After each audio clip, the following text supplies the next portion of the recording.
এটা হচ্ছে 10 HP অমৃত কোম্পানির সাবমার্সিবল।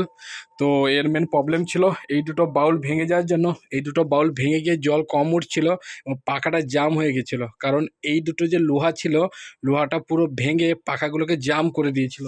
তোমাদের দেখাচ্ছি, এই যে লোহাগুলো দেখছো, এটা ভেতরে ভেঙে গেছিলো। এই দুটো ভেতরে ভেঙে গিয়ে দুটো এম্পুলারকে জাম করে দিয়েছিল, এই জন্য জল কম উঠছিল। তো কাস্টমার ভেবেছিল মনে হয় ভোল্টেজ কম বা অনেক কিছু, কিন্তু আমি যখন গিয়ে দেখি যে মোটরের অ্যাম্পিয়ার প্রায় 22-23 মতো খেয়ে নিচ্ছে, তখন বুঝতে পারলাম যে মোটর জামটা। কাস্টমারকে বলেছিলাম তুলে নিয়ে আসতে, কাস্টমার 2 দিন চালিয়েছিল, সেই জন্য কাস্টমারের মোটর পুড়ে গেছে। তো এর 3-4টা ফ্রেঞ্চ পাল্টানো হয়েছে, 1-2-3-4 ফ্রেঞ্চ পাল্টানো হয়েছে, 3টা ফ্রেঞ্চ আর একটা বাউল পাল্টানো হয়েছে, মোট 4টা পাল্টানো হয়ে গেছে। তো এটা এখন পুরো সাকসেসফুল কাজ করছে, জলও ভালো উঠবে। আর এটা হচ্ছে এর ওপরের ফ্রেঞ্চটা নষ্ট হয়ে গেছে, কারণ ওপরের ফ্রেঞ্চের ওলশিলার ঘাটটা নষ্ট হয়ে গেছে। এটা লেদে কাটতে প্রায় 800-900 টাকা বলছিল, তো সেই জন্য সেই পয়সা এটা হয়ে যাবে বলে তো এটা নতুন লাগানো হয়েছে।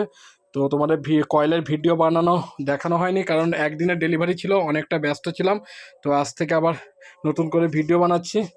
তো দেখুন এই প্রবলেম। তো কাস্টমার ভাইদের বারবার বলছি যে জল কম উঠলে যে শুধু পাখার প্রবলেম বা সাবমার্সিবলের প্রবলেম বা ভোল্টেজের প্রবলেম, এটা কিছু নয়, পাখা ভেঙে গিয়েও জাম হতে পারে।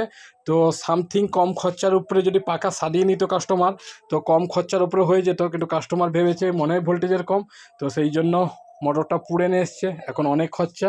ভাইদের বলছি যখন জল কম উঠবে তুলে নিয়ে চলে আসবে, বা যে কোনো টেকনিশিয়ানকে দেখাও, জল কম উঠলে নিশ্চয়ই দেখাও, না হলে কয়েল পুড়ে গেলে অনেক খরচা হয়ে যায়। এটা সামথিং খরচা, সামথিং মানে এটা প্রায় খরচা হয়ে যায়, প্রায় 8-9 হাজার টাকা মতো খরচা হয়ে গেছে।